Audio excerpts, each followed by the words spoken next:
Hi friends, welcome back to Kalam YouTube channel. మనం ఈ రోజు వీడియోలో నెంబర్ సిస్టమ్ అనే టాపిక్ నుండి రైల్వే సంబంధించిన ఎన్టీపీసీ కానీ గ్రూప్ డి కానీ మనకి అలాగే ఏఎల్పి కానీ అలాగే ఆర్పిఎఫ్ కానీ ఈ అన్ని ఎగ్జామ్ జరిగాయి కదా ప్రీవియస్ ఇయర్లో. సో నెంబర్ సిస్టమ్ అనే టాపిక్ నుంచి ఈ అన్ని ఎగ్జామ్లో ఏ టాపిక్ అడుగుతున్నారో దానిపైన మనం వీడియో చేయడం జరుగుతుంది. సో ఇక్కడ వీడియో గమనించండి. క్వశ్చన్ వచ్చేసి ఏంటంటే ఫస్ట్ క్వశ్చన్ డిస్కస్ చేసుకుందాం. చూడండి, క్వశ్చన్ ఏమంటున్నాడంటే క్వశ్చన్ వచ్చేసి in a class of 80 student 1/10 of the class like chocolate D and 1/20 if the class like chocolate E. What is the difference between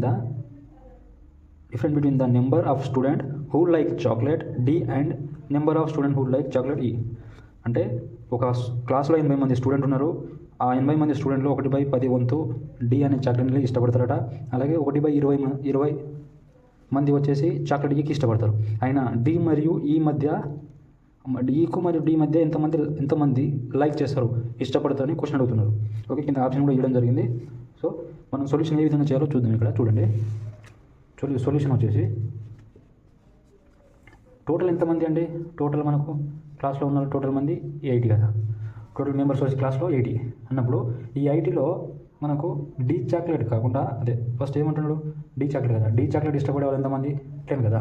అంటే 1/10 × 80 అన్నప్పుడు ఎంత అవుతుంది, 8 అవుతుంది. డి చాక్లెట్ ఇష్టపడే వాళ్ళు 8 మెంబర్స్ అండి.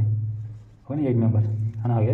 అలాగే ఇంకోటి ఏమంటున్నాడు, అదే క్లాస్లో ఈ చాక్లెట్ని ఇష్టపడే వాళ్ళు, ఓకేనా, ఈ చాక్లెట్ని ఇష్టపడే వాళ్ళు 1/20 మెంబర్స్. ఎంత మొత్తము 80 మెంబర్స్ కదా స్టూడెంట్. ఇందులో చూడండి 24 × 80 కదా. So 4 members. ఓకేనా, ఈ 4 మెంబర్స్ ఈ అనే చాక్లెట్ లైక్ చేస్తున్నారు. ఓకే, డి అనే చాక్లెట్ని 8 మెంబర్స్ అని చేస్తున్నారు. అయినా వాడు క్వశ్చన్ అడుగుతుంటే ఈ 8కి డీకి ఈకి డిఫరెంట్ ఎంత అంటే 8 - 4 ఎంత, 4. ఓకే, అర్థమైందా? మన ఆన్సర్ వచ్చేసి 4. Option D is correct answer. వాడు అడుగుతున్నారు కదా చాక్లెట్ డీకి చాక్లెట్ ఈకి మధ్య డిఫరెంట్ ఎంత, 4. So option D is correct answer. Okay, thank you. Do subscribe Kalam YouTube channel. Like చేయండి, షేర్ చేయండి.